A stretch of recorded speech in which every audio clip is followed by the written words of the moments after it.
யோக மரபில் நம்ம குருமார்களை நிறைய வழிபடுறோம். அது ஒரு தனி கலாச்சாரமாகவே வந்திருக்குங்க. ஆனால் நீண்ட நெடிய காலமாக நீங்கள் பார்த்தீங்கன்னா முனிவர்கள்ங்கிறாங்க, ரிஷிகள்ங்கிறாங்க, சித்தர்கள்ங்கிறாங்க. இப்போ இந்த பெயர்கள்லாம் வெறும் பெயர்களுக்காக தான் இப்படி கூப்பிட்றோமா, இல்லை முனிவர்கள், ரிஷிகள், சித்தர்கள், யோகிகள் இவர்களெல்லாம் தனித்தன்மை இருக்கிறதா? இந்த பேருக்கு ஒவ்வொரு பேருக்கும் என்ன காரணங்க சத்குரு? இதுக்கெல்லாம் கட்டாயமாக தனித்தன்மையான ஒரு அம்சம் இருக்கும். ஆனால் இப்போ வர வர அது மக்கள் அதோடைய அறிவு இல்லாமல் ரொம்ப அதை காமனாக யூஸ் பண்ண ஆரம்பிச்சிட்டாங்க. இப்போது இந்த முனி என்ற வார்த்தை மௌனி என்ற வார்த்தையிலேருந்து வந்தது. அவர் பேச மாட்டாங்க. எல்லாத்துக்கும் முக்கியமாக அவர் உலகத்துக்கு கூட அந்த அளவுக்கு தொடர்பு வச்சுக்கல. பேசுவாங்களோ இல்லையோ, சாமானியமாக பேச மாட்டாங்க, பேசவே கூடாதுன்னு இல்லை அவர். ஆனால் உலகத்துக்கு கூட அந்த அளவுக்கு தொடர்பு இல்லை. அப்படின்னா அவர் இதுக்கு நாம் இங்கிலீஷில் அசட்டிக்கான்னு சொல்கிறோம். அவர் ஒரு சாதன நிலையில் இருக்கிறாங்க. இன்னும் எந்த நிலையை எடையாமல் இருக்கலாம், ஆனால் தீவிரமான ஒரு சாதன நிலையில் இருக்கிறாங்க. அவருக்கு நாம் முனியன்னு சொல்லுவோம். ரிஷின்னு சொன்னால் இவர் ஞானோதயம் நடந்தவங்கன்னு இருக்கணும்னு தேவையில்லை. நல்லா படித்து புரிஞ்சிருக்கலாம். ஏதோ ஒரு ஞானம் ஒன்று, ஏதோ ஒரு விதமான ஒரு ஞானம் அவர் தெரிஞ்சிருக்கிறாங்க. ரிஷி என்றவங்க குடும்ப வாழ்க்கையில் இருப்பாங்க. எப்போவுமே அவருக்கு மனைவி குழந்தை இருப்பாங்க. ஆனால் பத்தினிங்கிறது அதான். ஆமாம், மனைவி குழந்தை இருப்பாங்க அவருக்கு. அவர் ஒரு பழைய காலத்தில் ஒரு ஸ்கூலுன்னு வச்சுக்கோங்க, குருகுலம். ஒரு பள்ளிக்கூடத்து மாதிரி நடத்துகிறாங்க. இந்த பள்ளிக்கூடத்தில் அவருக்கு தெரிஞ்ச எல்லா விஞ்ஞானங்களும் சொல்லிக் கொடுக்குறாங்க. சாமானியமாக அந்த காலத்தில் நம்ம நாட்டில் முக்கியமாக சொல்லிக் கொடுத்த விஞ்ஞானங்கள் என்னென்னா, ஒன்று இந்த அஸ்ட்ராலஜியில் வானவியல், அஸ்ட்ரானமி, அதுக்கு ஒத்து ஒரு மாதிரி கொஞ்சம் அஸ்ட்ராலஜி, வைத்தியம், பல விதமான வைத்தியம், ஒரு ரீஜனில் ஒரு விதமான வைத்தியம் இருந்து, வைத்தியம், மேத்தமேட்டிக்ஸ், வாழ்க்கை முறை, கொஞ்சம் ஓரளவுக்கு ஏதோ வேத உபனிஷத் இந்த மாதிரி புத்தகங்கள் வச்சு உள்நிலை பற்றி மனிதன் புரிஞ்சிக்காம கால உலகத்தில் வைக்கக்கூடாதுன்ற ஒரு உறுதி அந்த காலத்தில். என்னத்துக்கான உள்ளமே உணராதவனு உலகம் எப்படி உணர போகிறான், உள்ளமே சமாளிக்க தெரியாதவனு உலகம் எப்படி சமாளிக்க போகிறான், அந்த ஒரு இதில் இந்த ஆஸ்பெக்ட்ஸ் எல்லாம் சொல்லிக் கொடுக்குறாங்க. இவர் எல்லாமே ஞானோதயம் நடந்த மனிதனும் தேவையில்லை. ஏதோ ஒரு ஞானம் ஆன்மீக பாதையில் ஆன்மீக பாதையிலே இருக்கிறாங்க. எல்லாத்துக்கும் முக்கியமான ஒரு கல்விக்கு அடிப்படையாக இருக்கிறாங்க ரிஷி என்றவங்க. இப்போது பல பேர் ரிஷி, இப்போ நீங்கள் இப்போ துரோணாச்சாரியா இந்த மாதிரி எல்லாம் பார்த்துருக்கீங்க. அவர் எல்லாமே இப்போது பரசுராமா, இவர் எல்லாமே ஆயுதங்கள் உபயோகப்படுத்தி எப்படிதுன்னு கூட சொல்லி கொடுத்தாங்க மக்களுக்கு. அதனால ஏதோ ஒரு வித்தியை வச்சுருக்காங்க.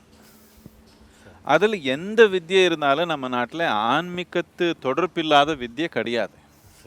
அதனால ஆன்மீகமும் சேர்ந்து நடக்குது. இவர் ரிஷி.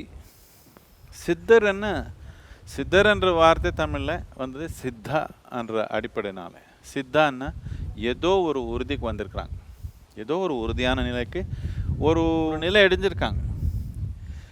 இப்போது வைத்தியராக இருக்கிறவங்க சித்தராக இருக்கலாம். இப்போ யாரோ ஒரு ஹார்ட் சர்ஜன் இருக்காங்கன்னு வச்சுக்கோங்க. இந்த காலத்தில் ரொம்ப ஒரு உயர்ந்த நிலைக்கு வந்துட்டாங்க. அவர் கையில் போனாலே எல்லாம் நல்லா நடக்குதுன்னு வந்துச்சு. இப்போ அந்த காலத்தில் அவர் இருந்தால் நாம் இவர் சித்தர்ன்னு சொல்லுவோம். என்னதுக்குன்னா ஒரு சித்தி அவருக்கு இதுக்கு கையில் ஒரு திறமைன்னு சொல்லலாம், ஒரு திறமைன்னே சொல்லலாம். அந்த திறமை ஒரு பக்குவத்துக்கு வந்தப்போ அது ஒரு சித்தான்னு சொல்லுவோம். அந்த மாதிரி திறமை இருக்கிறவங்க பலவிதமான மக்கள், பலவிதமான சித்தர் நம்ம நாட்டில் இருந்திருக்கிறாங்க. யோகின்னு அவனு யோகா என்ற வார்த்தைக்கு அடிப்படை என்னன்னா, இது ஒன்றிய நீ இணைஞ்சல் அணி அர்த்தம். யோகான்னு அடிப்படையானது அதே தான். இப்போது எது ஒன்றே ஆகணும், எது பிரிச்சிருக்குது வெறும் நம்ம புரிஞ்சுக்கிற தன்மையில் மட்டும்தான். நவீன விஞ்ஞானத்தில் இது கிளியராக சொல்கிறாங்க. இப்போ எல்லாமே ஒரே சக்தி தான், பலவிதமாக செயல்படுது. அதே சக்தி இங்கே மரமாக நின்று இருக்குது, அதே சக்தி மாடாக இருக்குது, அதே சக்தி நீங்கள் இருக்கீங்க, அதே சக்தி நானாக இருக்கிறேன். ஆனால் இப்போ நம்ம அனுபவத்தில் நம்ம புரிஞ்சுக்கிற தன்மையில் இதெல்லாம் தனிப்பட்ட ஒரு தன்மையாக நம்ம அனுபவத்தில் தெரியுது. இது தனிப்பட்ட அனுபவமாக தெரியறதுனால இந்த தப்பான ஒரு புரிஞ்சுக்கிற தன்மைனால நாம் என்னென்னமோ செஞ்சுக்கிறோம். உலகத்தில் மனிதன் செய்கிற எல்லா பிரச்சனைக்கு, அவன் வாழ்க்கையில் நடக்கிற எல்லா பிரச்சனைக்கு என்னன்னா, நான் தனி நீ தனி நினச்சதுனால தானே, இந்த பிறவி வந்ததுனால தானே. இப்போ நாம் உடல்நிலையில் பிறவி இல்லாமல் வாழ முடியாது. இது தனி அது தனி தான். ஆனால் நம்ம உணர்வு நிலையில், நம்ம அனுபவ நிலையில் இது எல்லாமே நாம் ஒன்றா உணர்றதுக்கு ஒரு வாய்ப்பு இருக்குது. அந்த மாதிரி ஒரு புரிஞ்சுக்கிற நிலைக்கு நாம் வந்துட்டா, அந்த மாதிரி ஒரு அனுபவத்து நிலைக்கு நாம் வந்துட்டா, நாம் அவருக்கு யோகின்னு சொல்லுவோம். யோகின்னு சொன்னால் அவர் தலைமையில் நின்றுக்கிறாங்க, இல்லை மூச்சு பிடிச்சிக்கிறாங்க, இல்லை மரத்துலேருந்து தொங்குறாங்க, இப்படி இல்லை. அவருடைய அனுபவத்தில் இந்த பிறவி தாண்டி ஒன்றி உணர்கிற ஒரு தன்மை அவருக்குள்ளே வந்துடுச்சு. இவர் யோகி. இப்போது ஒரு குருன்னு இது எல்லாமே கலந்து இருக்கலாம், இல்லை ஏதோ ஒன்று தன்மை இருக்கலாம் அவருக்குள்ளே. ஆனால் முக்கியமானது என்னென்னா, இவர் இந்த ஞானம் ஒரு மனிதனுக்கு சேரணுன்னா அவனுக்குள்ளே என்ன நடக்கணும். குருன்னு ஒரு மெக்கானிக் மாதிரின்னு வச்சுக்கோங்க. இப்போது உங்கள் வண்டி இங்கே இருக்குது, இது உயர்ந்த நிலையில் ஓடணும்னா இதுக்கு என்ன தேவை? ஆனால் அடிப்படை புரிஞ்சிருக்காங்க. இதுக்கு கட்டாயமாக ஞானம் அடைஞ்சிருக்கணும், ஒன்று என்ற தன்மை, யோகா என்ற தன்மை உணர்ந்திருக்கணும். எந்த முறையில் உணர்ந்தாங்களோ அது வித்தியாசமாக இருக்கலாம், ஆனால் உணர்தே ஆயிருக்கணும். இல்லைன்னா இது சொல்லிக் கொடுக்க முடியாது. இது அறிவுபூர்ணமாக சொல்லிக் கொடுக்குற தன்மை இல்லை, அனுபவபூர்ணமாக பரிமாறுற ஒரு தன்மை. அவருக்கு குருன்னு சொல்லுவோம். நீங்கள் ஒரு முனிவர்கிட்ட போனால் அவர் உங்க கவனிக்கவே மாட்டாங்க, அவர் பாட்டு அவர் சாதனையில் இருப்பாங்க. ரிஷி கூட போனால் அவங்க ஆசீர்வதிப்பாங்க. சித்தர் கூட போனால் அவருக்கு எந்த வித்தியை தெரியுமோ அது உங்களுக்கு கற்றுக் கொடுக்கறதுக்கு ஒரு வாய்ப்பு இருக்குது, இல்லை அதனால உங்களுக்கு ஒரு பயன் வர்றதுக்கு ஒரு வாய்ப்பு இருக்குது. குரு கிட்ட போனால் உங்கள் ஆன்மீக வளர்ச்சிக்கு என்ன தேவையோ அது மட்டும் அவர் செய்வாங்க.